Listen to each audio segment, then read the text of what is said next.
Ahoy folks, and welcome back to Broadside Gaming with me, Zug. So, we are taking a look at another Zealot build, and today, this is going to be something more helpful during a Havoc run. This build is completely built with Havoc in mind. So, let's jump in and take a look at what we're using. First off, we're still using the Relic Blade, because I'm completely enamored of this thing. It's the most fun I've had on the Zealot for a very long time. And let's take a look at the modifiers. So, as you can see, mobility is our dump stat because I hate mobility. It's a pointless stat. At least in my opinion, before anyone jumps down my throat about it. For the max modifiers, we're going with damage, finesse, heat management, and power output. This is going to give us basically the most bang for a buck out of this weapon. As for the perks, we're going for plus 25% damage to carapace armored enemies and plus 25% damage to unyielding enemies. This is basically going to allow us to 1 to 2 tap crushers with the blade powered on, and it's also going to help us deal with beasties. So, monstrosities, chaos spawns, that sort of thing. We're not too worried about maniac and flak damage because when the blade is powered on, this thing will eat through them like they're nothing. But the whole shtick with the Relic Blade is to keep it powered on for as long as possible without overheating it and having to go through a cooldown period. When the blade isn't powered on, you can still carve through enemies quite nicely, but you won't be doing as much damage as if it was powered on.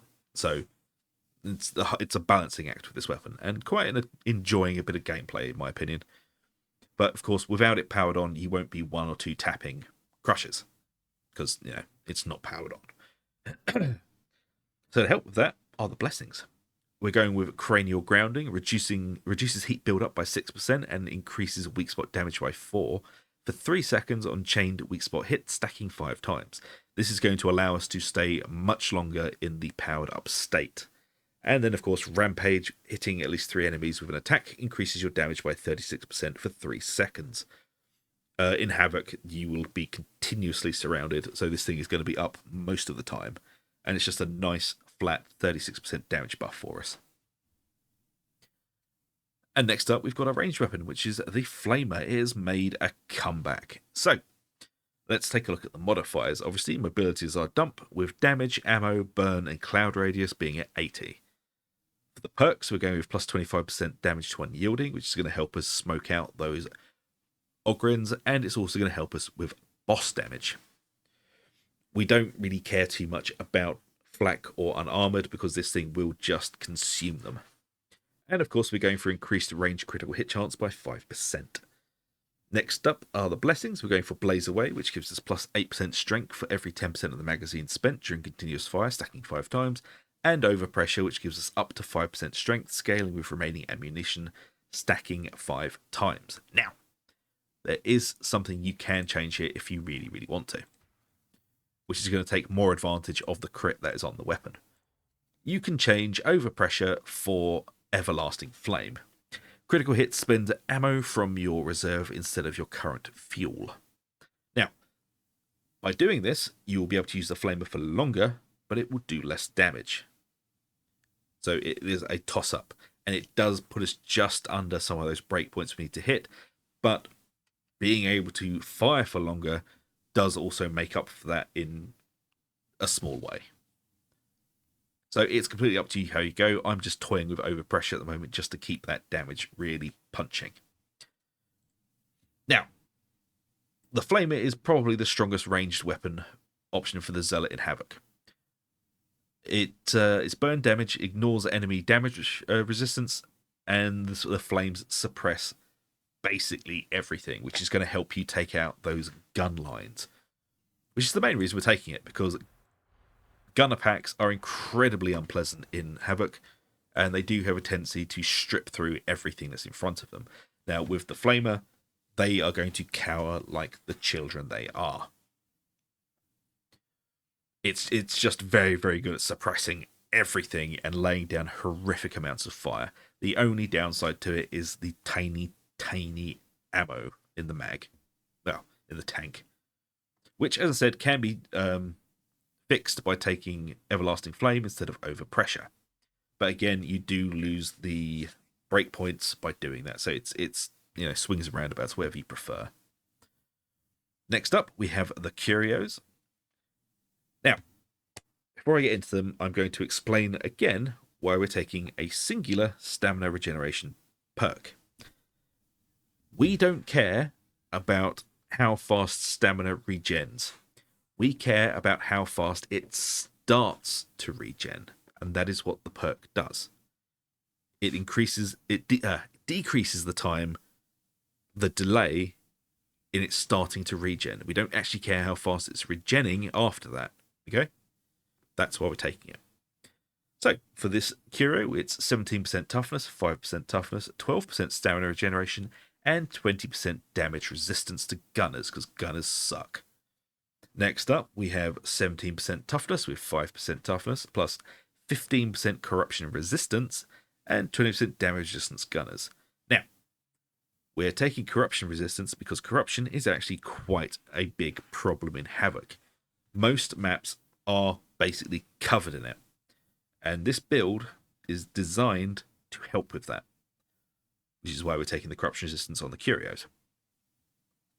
Next up, we have plus 21% max health with 5% toughness, 15% corruption resistance, and plus 20% damage resistance to gunners, because gunners suck.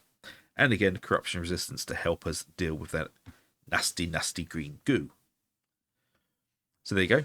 That is the equipment. Let's take a look at the talents. So we'll start off here on the right, because there's nothing on the left. Backstabber, plus 20% damage on melee backstab hit. Into Scourge, melee critical hits apply bleed, causing damage over time. Melee hits on bleeding enemies grant 10% critical chance for 3 seconds, stacking 3 times. And then we're going to be taking the toughness boost into Enduring Faith, plus 50% toughness damage reduction on critical hit for 4 seconds. Second Wind, replenish 15% toughness on a successful dodge. Into Blades of Faith. Now, I was never a big fan of Blades of Faith, but after doing the Zealot penances a few months back, I actually came to really appreciate them, as my favourite blitz was always the Immolation Grenade, because it's just useful. But Blades of Faith are actually very, very, very handy. Now, they're not very handy for Ogrins, so just don't bother, really. What they are handy for is a netter is running you down. You do not have time to get your ranged weapon out, so you just... God damn it. I should have checked my ammo. Also, you regenerate them from killing stuff and from ammo tins. So, as I was saying, a netter is running you down. You just basically snap off a shot with G, or whatever your grenade button is on your controller. And your Blades of Faith do actually get your personal crit from your build, from your character. It is applied to your Blades of Faith. And they're very, very, very useful for getting rid of special targets. Even flak armor deals with it quite nicely. And of course they regen as you kill things. I think it's only specials they regen on killing. Unless I'm thinking of something else. Let's have a look. Killing elites and special enemies in melee replenish 1 knife. There you go. But they're very, very useful. I really enjoy them.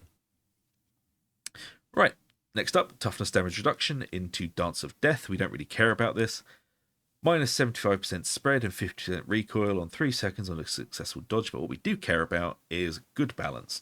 A successful dodge grants 25% damage reduction for 2.5 seconds. And thy wrath be swift. Enemy melee attacks cannot stun you. On taking damage, gain 15% movement speed for 2 seconds. This does also work towards not being knocked back by flamers and shotgunners, I think. I'm pretty sure it works on shotgunners. I know it works on flamers. So this is just going to make you less vulnerable to staggering effects. Then we're going for the toughness boost here, into melee damage, into movement speed, and then we're picking up Duelist, plus 50% weak spot and critical hit damage for 3 seconds on a successful dodge. And then Until Death, fatal damage instead grants you invulnerability for 5 seconds, can only occur every 2 minutes. and then down into Holy Revenant. When Until Death ends, you regain health based upon the damage you dealt during Until Death to a maximum of 25%. Melee damage dealt heals for 3 times the amount. Now, down into the middle. The Emperor's Bullet gives your melee attacks 30% impact strength and 10% attack speed for 5 seconds after emptying your ranged weapon, which happens very frequently with the Flamer because it's got a tiny, tiny tank on it. And then into Shield of Contempt. When you or your allies in Coherency take damage, they gain 60% damage reduction for 4 seconds, triggers every 10 seconds. This is a very powerful and helpful buff you have here. And then into Hammer of Faith, plus 30% impact strength. We really don't care about this. But what we do care about is Beacon of Purity. Heals 1.5 corruption from the current wound for you and your allies' incoherency every second. This is a huge buff in Havoc because it is basically negating all of that disgusting corruption. And being able to do that is quite powerful. Next up, we've got Toughness Damage Reduction into Toughness Boost. Into Fury of the Faithful. Dash forward, replenishing 50% toughness and gaining 20% attack speed for 10 seconds. Your next melee hit gains 25% damage and is a guaranteed critical hit. And then we're taking Redoubled Zeal for 2 charges of said ability. Suppression Boost into Punishment. Melee attacks that hit at least 3 enemies grant 5% impact strength for 5 seconds, stacking 5 times. At max stacks, gain uninterruptible. Then into a movement speed boost, and then into Invocation of Death. Plus 200% ability cooldown regeneration for 4 seconds on melee critical hit. And you combine that with Fury of the Faithful, which gives you a guaranteed crit.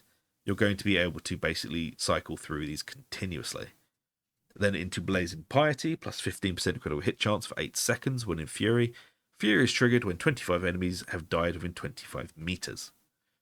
And last but not least, into Fury Rising. Critical hits also count up towards triggering Fury. So, this is a very crit-centric build.